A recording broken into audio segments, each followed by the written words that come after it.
औज़ुबिल्लाहि मिनश्शैतानिर्रजीम बिस्मिल्लाहिर्रहमानिर्रहीम। देखिए एक्सरसाइज 2.9 का most important question, find the question number 3, find the maximum and minimum values of the function F of X is equal to sine X plus cos X in the interval 0 से 2 पाई। उसके अंदर ये हम यहाँ पर आपकी choice है कि फ़र्स्ट डेरिवेटिव इस्तेमाल कर लें या सेकंड डेरिवेटिव, लेकिन हम यहाँ पे सेकंड डेरिवेटिव इस्तेमाल करेंगे। ट्रिग्नोमेट्रिक में मैं एडवाइस करूँगा कि फ़र्स्ट डेरिवेटिव टेस्ट अप्लाई ना करें, क्योंकि उसके पहले सबसे पहले ट्राई ही आप सेकंड डेरिवेटिव की करें। दोनों ऑप्शन मौजूद हैं, क्योंकि इसमें बिल्कुल नहीं लिखा कि आपने फ़र्स्ट डेरिवेटिव से करना है या सेकंड डेरिवेटिव से, लेकिन सेकंड डेरिवेटिव टेस्ट करें। ट्रिग्नोमेट्रिक फंक्शन में ये ज़्यादा बेहतर होगा हमारे लिए। 1 उसके बाद हमारे पास इसका स्टेप नंबर 1 हमारे पास क्या होता है जी। स्टेप नंबर 1 सेकंड डेरिवेटिव में कि आप इसका डेरिवेटिव फाइंड आउट करें एफ डैश एक्स, जो कि हमारे पास ये होगा साइन एक्स का डेरिवेटिव होता है जी कॉज एक्स, और कॉज एक्स का डेरिवेटिव होता है माइनस साइन एक्स। इधर लिख दें differentiate with respect to X. उसके बाद जी इसको हम 2 कह लेते हैं। स्टेप नंबर 1 हो गया। स्टेप नंबर 2 में again differentiate with respect to X. Second derivative भी मालूम कर लें विद रिस्पेक्ट टू एक्स। तो ये हमारे पास हो जाएगा जी f double dash x is equal to cos x का डेरिवेटिव माइनस साइन एक्स और साइन एक्स का डेरिवेटिव कॉज एक्स। ये हमारे पास होगा, इसको हम थर्ड कंसीडर कर लेंगे। उसके बाद स्टेप नंबर 3 ये स्टेप लिखने ज़रूरी नहीं है। स्टेप 1, स्टेप 2, स्टेप 3 आप अपनी मर्ज़ी से भी यानी कि याद रख सकते हैं, और इन्हीं स्टेप्स की मदद से ज़बानी जहन में रखें कि स्टेप 1 ये था, स्टेप 2 ये था और स्टेप 3 ये है। तो मतलब ये है कि हेडलाइन देनी ज़रूरी नहीं है। F dash x is equal to 0, first derivative को 0 पुट करना है। इन फर्स्ट डेरिवेटिव कहाँ पर है, वो 2 में है। ये 2 में फर्स्ट डेरिवेटिव हमारे पास मौजूद है। जब हम यहाँ रखेंगे तो 0 is equal to cos X minus sine X, ये हमारे पास लिखा जाएगा। इसको साइन एक्स को दूसरी साइड पे ले जाएं तो sine X is equal to cos X. अब इसको कॉज एक्स को से डिवाइड कर दें दोनों साइड्स को, तो आप देखेंगे कि जब हम डिवाइड करते हैं इसको डिवाइड इट, ऐसा क्यों कर रहे हैं, इसलिए कि हमें x की वैल्यू चाहिए होती है। इसमें जब हम F dash X is equal to 0 put करते हैं तो हम x वैल्यू फाइंड आउट करते हैं। अगर ये एक पॉलिनोमियल होती तो हम इसके रूट्स फैक्टर्स करते, फैक्टराइजेशन करते और फिर इसके रूट्स फाइंड आउट करते।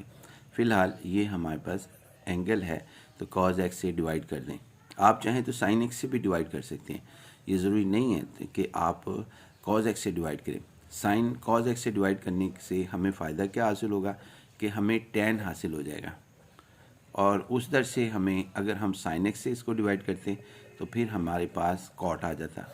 फ़िलहाल ये आपके सामने यहाँ पर है। दोनों में काम हो सकता है। कॉज एक्स से डिवाइड होता है तो आंसर जो होता है वो 1 होता है, और sine over tan cos X आपके पास यहाँ पे tan x is equal to 1। Cos x ये कैंसिल करके 0 नहीं होता, 1 होता है डिवाइड होने पर, 1 हमारे पास होगा। उसके बाद यहाँ पर x इज इक्वल टू, इस tan को दूसरी तरफ ले जाएं, tan इनवर्स आपके पास 1। अब tan इनवर्स 1 के आंसर जो से हैं वो आपके सामने ये आएंगे। आप बेशक कैलकुलेटर पे चेक कर लेना कि tan इनवर्स 1 के वैल्यू जो है पाई बाई 4 भी हमारे पास होता है, और इसका आंसर 5π/4 भी होता है। 5π/4 9π/4 ये हमारे पास, और उसके बाद 13 9π/4 13π/4 चार प्लस करते रहें 17π/4, यानी ये देखें पहले 1 था, 1 में प्लस किया 5, 1 में प्लस 4 किया तो 5 आ गया, 5 + 9 5 + 4 किया तो आपके पास 9 आ गया। 9 बाकी चीज़ें वैसी 9π/4, 9 + 4 किया 13 आ गया, 13π/4 एंड सो ऑन, जितने मर्जी ले लें। अब सवाल ये पैदा होता है कि मुझे कैसे मालूम हुआ कि जी आपके पास यही वैल्यू आएंगी। तो इस सवाल का जवाब ये है कि आप ना यहाँ पर ये जो है हमने वैल्यूज़ याद रखी हुई हैं कि जी tan x is equal to 1 कब होता है, यानी x की कौन सी वैल्यू रखें जिसमें आंसर जो है वो 1 हो जाए। तो हमने देखा है कि जब हम tan x की वैल्यू, यानी इसकी बात कर रहा हूँ मैं, यहाँ पर x की क्या वैल्यू रखें जिसके ऊपर आंसर जो है वो 1 हो जाए। तो आप बेशक चेक कर लेना कि आपके पास tan π/4, बेशक लिख कर देखें कैलकुलेटर पर, अभी लिख कर देखें, tan π/4 1 होता है। इसी तरह ना tan 5π/4 ये भी 1 होता है, tan 9π/4 ये भी 1 होता है हमारे पास। बेशक आप कैलकुलेटर पर अभी चेक कर लें, जितनी मर्ज़ी ये जितने मैंने लिखे हैं सबके साथ tan लगाते जाएं, इस सब का आंसर 1 ही होगा।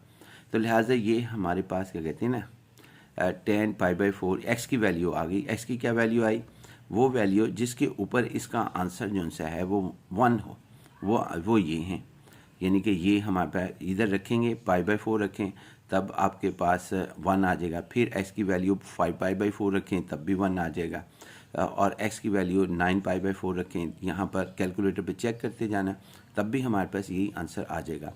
यानी ये मैंने याद रखी हुई हैं वैल्यूज़ के, ये ऐसी होती हैं कि π/4 पर 1 हमारे पास है, tan π/4 इज़ इक्वल टू 1 हमारे पास है। अब सवाल ये पैदा होता है, ये तो इन सब को हम ना क्रिटिकल पॉइंट्स कहते हैं, इन सब को क्रिटिकल पॉइंट्स। इसमें देखें कितने क्रिटिकल पॉइंट्स हैं, इन्फिनिट क्रिटिकल पॉइंट्स हैं। अगर आप पिछले लेक्चर देखें तो उसके अंदर आपको नज़र आएगा कि जब हमने स्टेप 3 किया, यानी f' इज़ इक्वल टू 0 किया और उसको हमने सॉल्व किया, तो कभी हमें x की वैल्यू 0 आई, सिर्फ एक वैल्यू आई, कभी x की वैल्यू जो है 2 आ गई, यानी कि यहाँ पर जो क्रिटिकल पॉइंट्स हैं आप बेशक पिछले लेक्चर देख लीजिएगा, तो उसमें कभी 2 आ रही हैं वैल्यूज़, कभी 1 आ रही हैं इस स्टेप के अंदर f' इज़ इक्वल टू 0 के अंदर। और लेकिन यहाँ पे इन्फिनिट वैल्यूज़ आ रही हैं सब पे, जो सा है आंसर 17π/4 रखें यहाँ पर x की जगह, या इस तरह करके आपके पास जिस 9π/4 रखा है, या tan जो सा है वो आप इसके अंदर 17π/4 रख लें तब भी आंसर जो है वो 1 ही रहेगा। ये जो मर्ज़ी वैल्यू रख लें आपकी। लिहाजा ये सारे क्रिटिकल पॉइंट्स हैं, क्योंकि हमें यहाँ पे टारगेट ये था, जब हम f' इज़ इक्वल टू 0 रखते हैं तो स्टेप नंबर 3 में टारगेट ये होता है x की वैल्यू को फाइंड आउट करना, और x की वैल्यू हमने फाइंड आउट की तो वो इन्फिनिट थी, क्योंकि ये सो ऑन है, ये तो ख़त्म ही नहीं होती। क्योंकि यहाँ देखें ना 1 में +4 किया, ये एक टिप है, 1 में +4 करते हैं तो 5 आता है, तो 5π/4 इसमें पुट करके देखो आंसर जो सा, फिर दोबारा 1 कैलकुलेटर पे चेक कर लें, 5π/4 में 5 में फिर +4 करो 9π/4, अगेन आपके पास ये हमारे पास है, इसमें रखें tan 9π/4 तब 1 आंसर होगा। सिमिलरली बाकी रख के देख लेना। अब सवाल ये पैदा होता है, अगर ये इन्फिनिट हैं तो क्या हम सेकंड डेरिवेटिव टेस्ट में नेक्स्ट स्टेप, ये स्टेप नंबर 3 था, स्टेप नंबर 4 में तमाम पॉइंट्स को डिस्कस करेंगे, यानी कि 1 2 3 4 5 6, तो इसका आंसर ये है एंड सो ऑन। इसका आंसर ये है कि ये हमारे पास सिर्फ 2 पॉइंट इसमें डिस्कस होंगे। क्यों 2 पॉइंट डिस्कस होंगे, क्योंकि इसने सवाल के अंदर लिखा है कि जो आपकी डिस्कशन होगी ना वो सिर्फ इस इंटरवल के ऊपर होगी 0 से 2π, यानी जो एंगल 0 से 2π के दरमियान में होंगे। मैं दिखा भी देता हूँ, ये देखें लिखा है फाइंड द मैक्सिमम और minimum values of the function f(x) sin s plus cos in the interval 0 से 2π, यानी 0 से आपके पास 360। अब आपके पास जो है वो देखते हैं जी, हमारे पास 0 से 360 के दरमियान कौन से आ सकते हैं।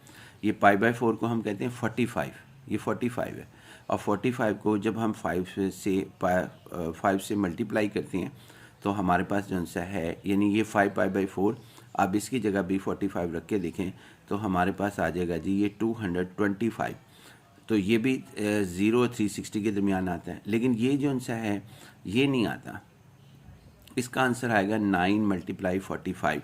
आप करके देखें तो आपके पास आंसर जो सा है वो आ जाएगा हमारे पास, इससे वो 360 से ज़्यादा आ जाएगा, यानी 9 और उसके बाद हमारे पास यानी 360 से ज़्यादा आपके पास इसका आंसर होगा। कैलकुलेटर पे चेक कर लेना, 9 × 45।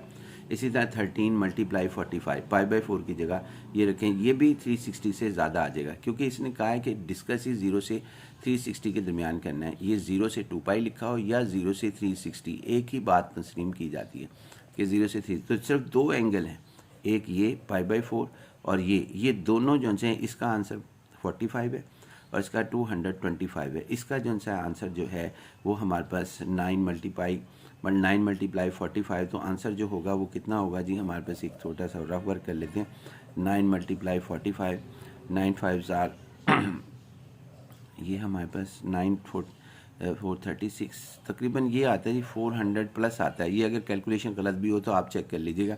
तो ये 360 से ग्रेटर है, आएगा 360 से ग्रेटर देन, तो ये आप ज़रूर चेक कर लीजिएगा। 360 से ग्रेटर देन हमारे पास होगा, इसी तरह बाकी ग्रेटर देन होंगे। तो लिहाजा वो 0 और 360 के बिटवीन आ जाएँ या 0 से 360 के दरमियान जो एंगल आएगा वो इसके अंदर इसका हिस्सा होगा हमारी डिस्कशन का, क्योंकि इसने रिस्ट्रिक्शन लगाई थी। अब हम आते हैं जी, ये फ़ैसला हो गया कि इन्फिनिट क्रिटिकल पॉइंट जो से हैं वो हमने डिस्कस नहीं करने, बल्कि उसके अंदर से हमने सिर्फ 2 पॉइंट को डिस्कस करना है।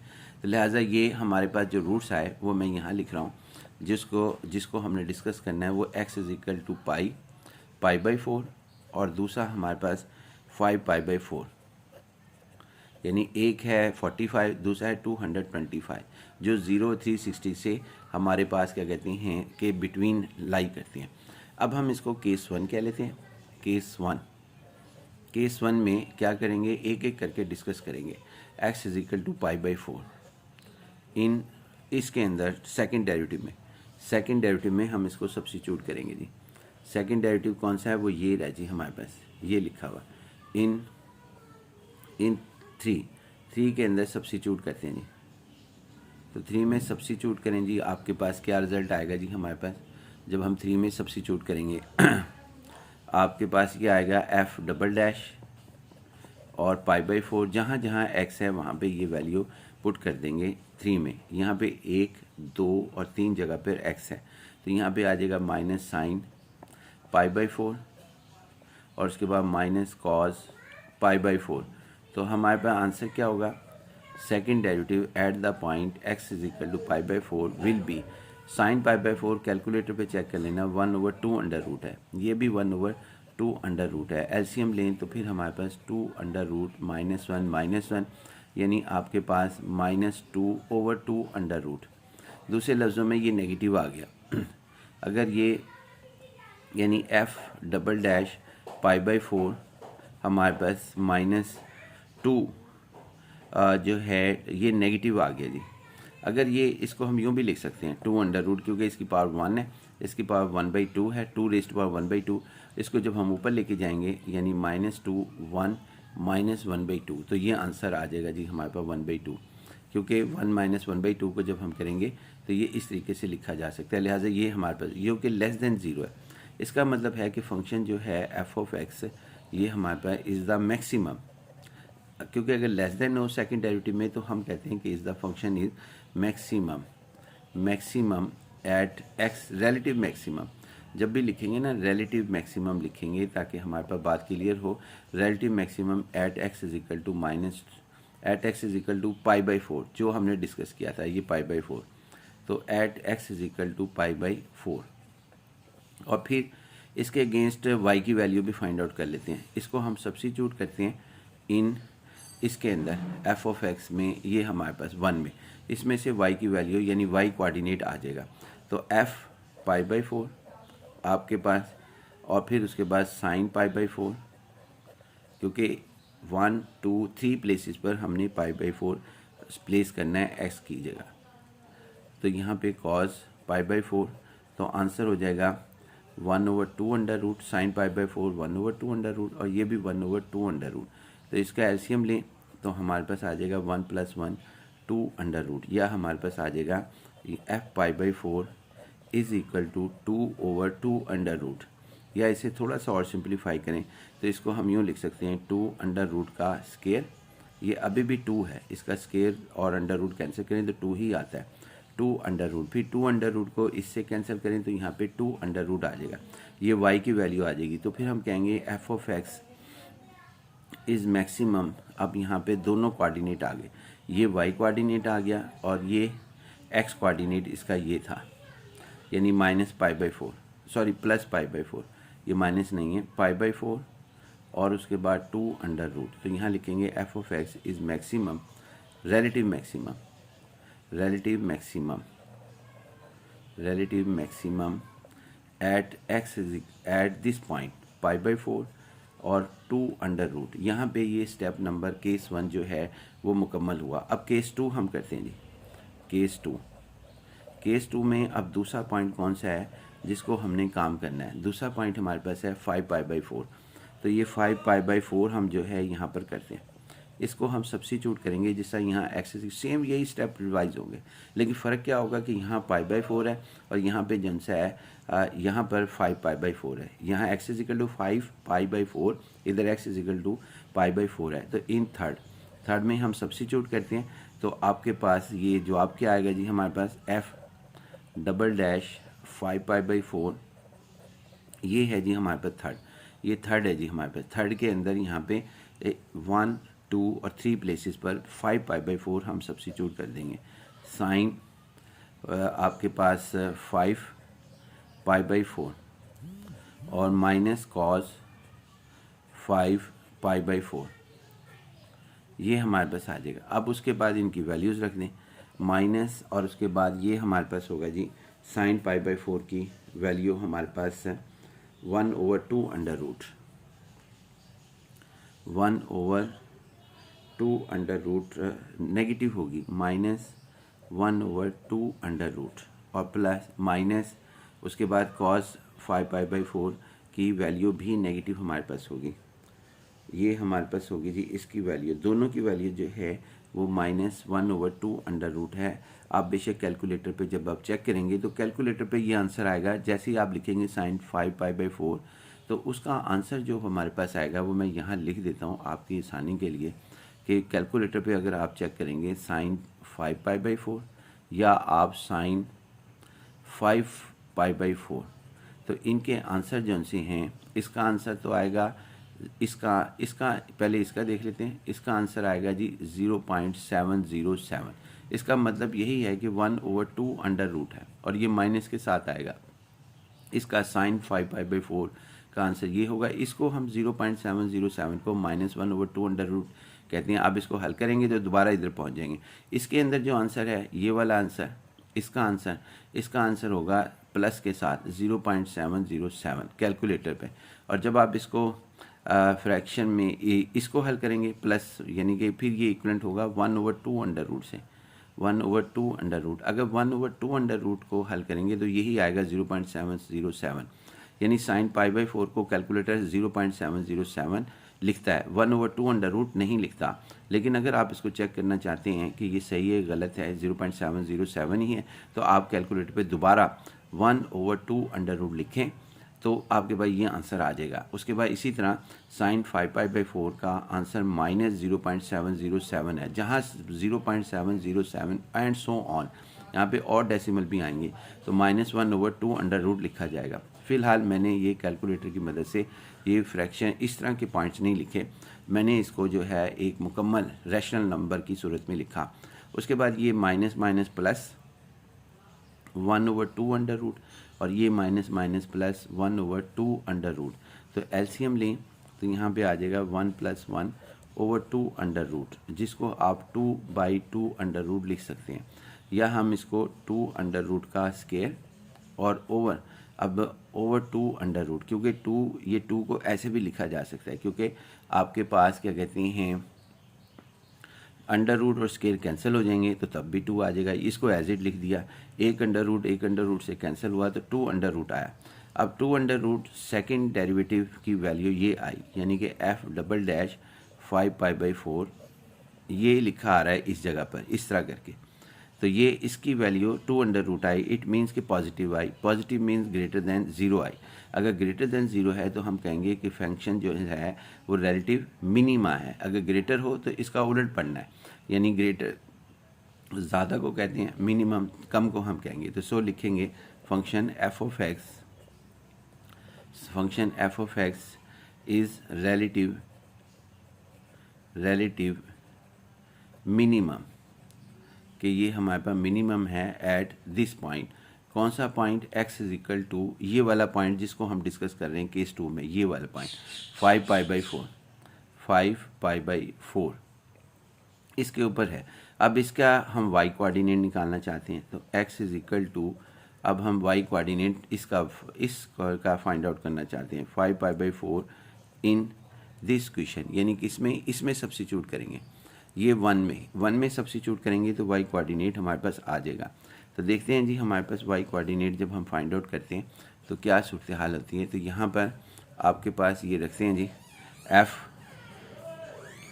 5π/4 और माई साइन के अंदर यहाँ 3 जगह पर x है, 1 2 और 3 प्लेसेस पर है, तो साइन 5π/4 और ब्रैकेट में प्लस कॉज